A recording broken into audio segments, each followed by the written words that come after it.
Yes, Vicky, nakantabay nga tayo ngayon dito sa Senado para sa napibintong pag-aresto ng National Bureau of Investigation. Dito sa mga dating opisyal ng DPWH, itong sina Assistant District Engineer. Ayan na, sabay-sabay po to by group. Okay, class. Inahatiin ko kayo by group, okay? Ito muna ang group ng BGC Boy with ang team leader nyo, si Bong Revilla. Aray ko.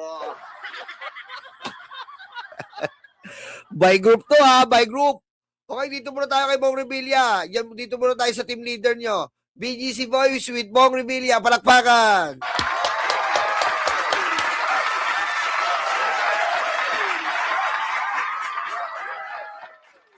Ayan po, after hearing. Ayan po, after hearing ng Senado, sino na?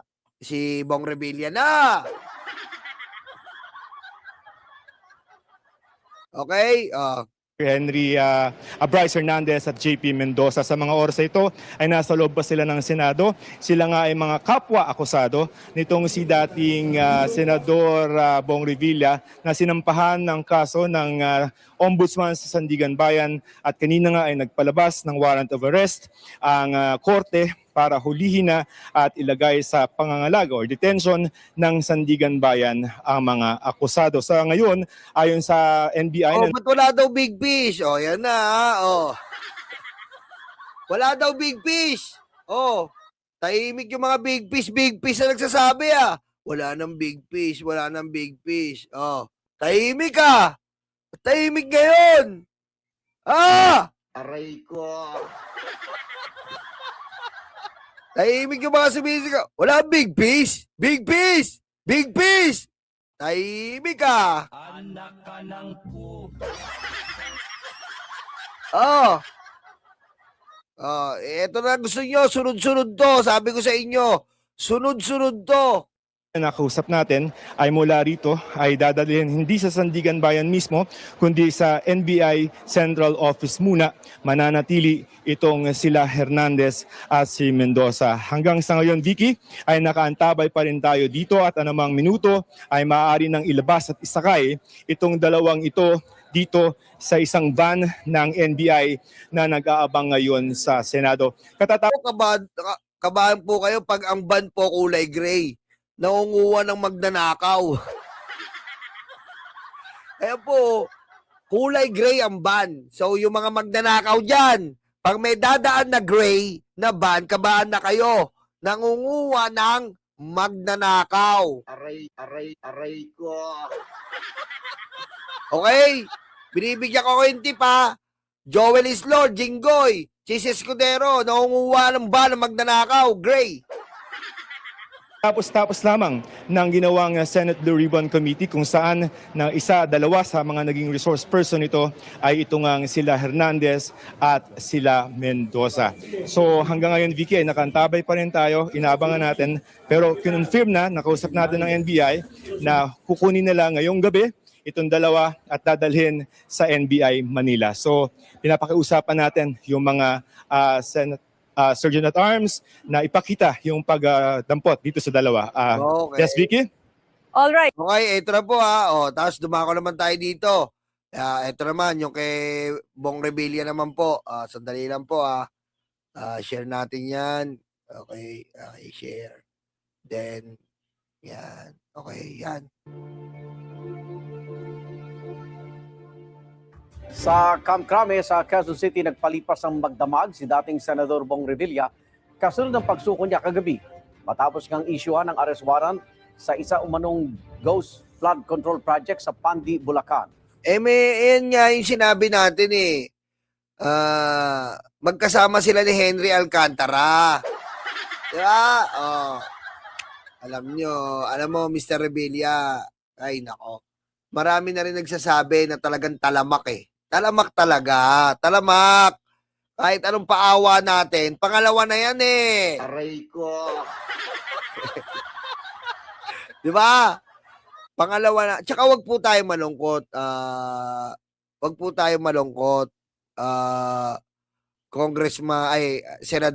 Ex-Senator Bong Revilla. Bakit po hindi kayo dapat malungkot? Kasi po, Ito po meron pong payo mula po to sa FB. Ito po ay payo. Sana po ay mataimtim niyo pong damhin, Senator Bong Revilla.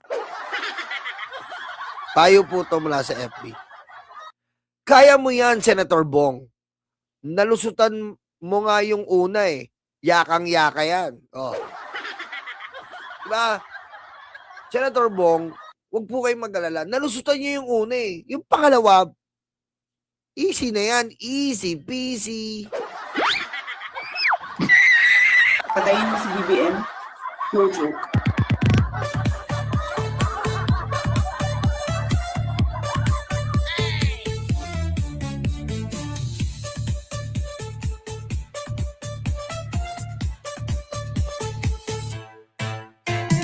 Di ba, Senator Bong? Ngayon po ba tayo matatakot? Pangalawa na natin yan. Di ba? Oh. Kaya huwag na tayong matakot. Pangalawang beses na natin yan eh. Kaya kaya mo yan, Senator Bong. Nalusutan mo nga yung una, yakang-yaka mo yan. Di ba? Sisiw na lang yan. Di ba? Hindi na first time yan eh. Pangalawa na yan. Alam mo na yung pros and cons. Di ba? Alam mo na yan. Alam mo na yung pasikot-sikot dyan. Alam mo na yung dapat gawin. Di ba? Di ba? Magtiwala ka lang. At least, kumbaga sa trabaho, may experience ka na. Di ba? Alam mo na yung, may advantage ka na yan. Aray ko. Oh. Okay, diretso na natin to. Diretso natin. May unang balita, live, si EJ Gomez. EJ. Igan, magdamag tayo nagbantay dito sa PNP-CIDG headquarters kung saan nga sumuko si dating Senador Bong Revilla kasunod ng Buti pa to, no? Tama nga yung nasa comment. Buti pa to sumuko. Kahit pa paano, may isang betlog si Revilla. Kesa kay Bato, ubos ang betlog. Duwag! Inutil, Bato! Anak ka ng po. Diba? Magtago ka na rin dyan, panindigan mo yung kapal ng mukha mo. Aray ko. Diba? Biro mo, buong pamilya mo, pinapala mo namin. Sa Senado, lahat ka mag-alak mo, tibas ng mukha mo. Aray ko. Oh, last ng mukha na ito, tapos nagtatago ka ngayon, pinapasweldo ka pa rin namin, inutil. Anak ka ng po. Kahit pa paano, may betlog si Bong Revilla, sumuko, may isang betlog to na makapangyarihan. Anting-anting. Panday! Siyado. Panday! Sinasabi sa'yo, Panday!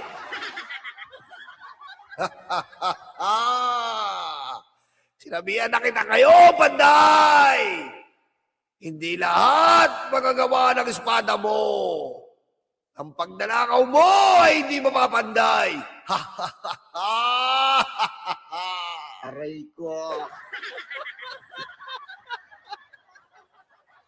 Ang pagsisisiya mo na yan, pangalawa mo na yan, Panday. Aray ko. inilabas na arrest warrant sa kanya ng Sandigan Bayan kaugnayan sa 92.8 million peso flood control ghost project umano sa Pandi, Bulacan. Patay. Mag-aalas 10 kagabi, namataan ng GMA Integrated News ang pagdating ni dating Senador Bong Revilla sa PNP-CIDG headquarters. Kasama niya ang misis niyang si Cavite 2nd District Representative Lani Mercado at mga anak nilang sina Cavite 1st District Representative Jolo Revilla at Agimat Party List Representative Brian Revilla. Bago yan, sa isang Facebook Live pasado alas 9 kagabi, iginiit ni Revilla na inosente siya at tila wala aniyang due process na nangyari. Oh. Inosente si Panday. Inosente. Inosente. Change topic, change topic.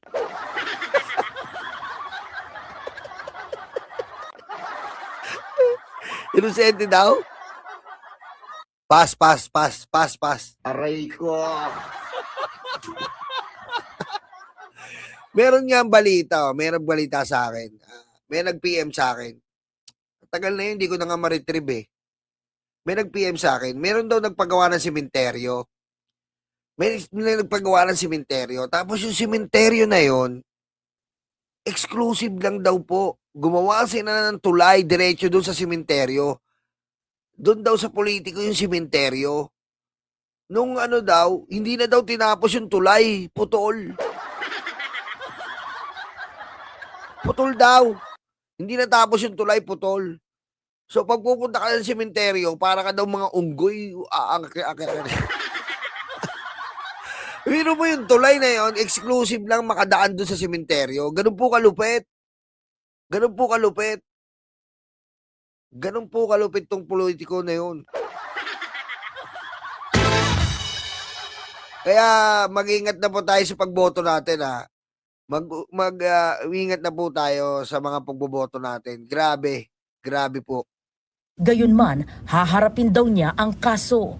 Opo, alam po namin na Senator Bong, harapin mo yan. Kasi inarap mo rin yun nun eh. Di ba? Harapin mo yan kasi hinarap niyo po yun dati. Aray ko. Noted.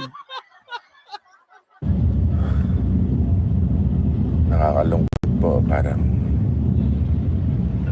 wala yatang due process. Hindi ko lang due process sa Pilipinas. Ba't ganun kaya? Walang due process.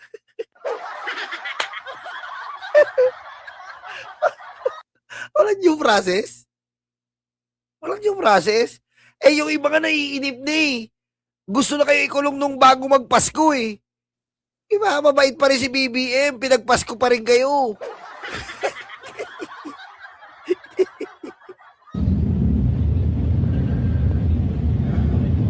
Pero ganun pa man, haharapin ko to ng walang takot. Napakasakit po para sa akin. At para sa aking pamilya. Please pray for me. Kinumpirma ni Acting PNP Chief Lieutenant General Jose Melencio Nartates Jr. na sumuko sa mga otoridad si Revilla. Former Senator Bong Revilla have pumunta dito sa Kamkrame together with his wife, tapos yung mga anak niya, then para mag-surrender. So nag-surrender sila. Yeah, so surrender sila. Pinroseso siya sa PNP CIDG headquarters. The usual reading of the Miranda rights, the nature of his arrest, taken to custody, and of course yung medical check-up niya for the medical certificate, and the usual pagkuha ng mga fingerprint. Ganun, General Nartates. Salute! Ayan na, kaya po lahat dito. Lahat po. Ay, Ma'am Shelo Laluz. Ma'am Shelo, kamusta po dyan sa Canada? Shoutout po. Ayan na, kaya po lahat dito ngayon po, hindi na kayo makakalusot. Tandaan nyo, sinira nyo ang tiwala ng taong bayan, winalang nyo ang pera ng taong bayan, pagdusahan nyo lahat yan. Sawang-sawa na po kami sa awa, sawang-sawa na, inubos nyo na kahit gramo ng aming katiting na awa. Wag na po, kahit anong drama nyo, wala nang awa to. Kahit galuwa, gabutin na awa, hindi namin kayo pagbibigyan. Tama na to. Tama na. Huwag na kayong magdrama. Pagdusahan nyo to. Kamandalang kami pag hindi kami nakabayad ng tax. Papasarado yung establishment namin. Maliit na negosyo. Kumikita lang ng magkapiraso. Tapos kayo, nanakawin nyo lang. Pagsasasaan ng mga pamilya nyo, bumibili ng mamahaling lahat, magarbo, nagyayabang pa kayo kung sino kayo. O ngayon, pagdusahan nyo to. Salamat, mahal na Pangulo.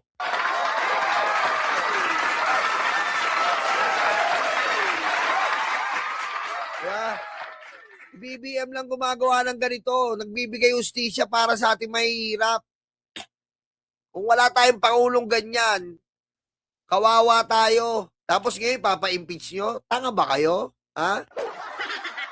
Pagdating ni Revilla sa Camp Crame kagabi, naging mas mahigpit ang seguridad sa PNP-CIDG.